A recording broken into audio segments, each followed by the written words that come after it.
You know, I couldn't wait for this beautiful piece to get to the New York store to do this video.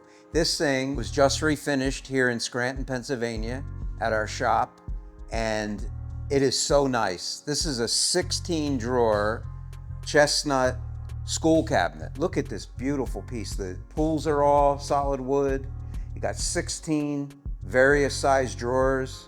You got these enormous drawer on the bottom here. Look at that thing, it's huge. Got another big drawer, deep drawer there. You got this real wide drawer there. Different size drawers here. Same thing again. And up top you got 9 little drawers. This is a fabulous, fabulous cabinet. Look at this thing. It's all solid as can be.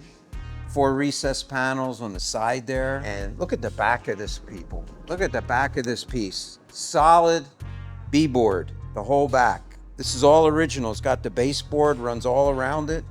Again, it's solid American chestnut, early 20th century school cabinet. Just a magnificent piece. It's 52 inches wide. It's 52 inches tall. It's 24 inches deep.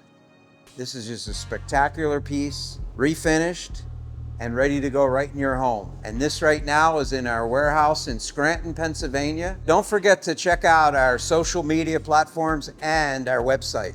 There you have it. Thanks for looking. What a piece.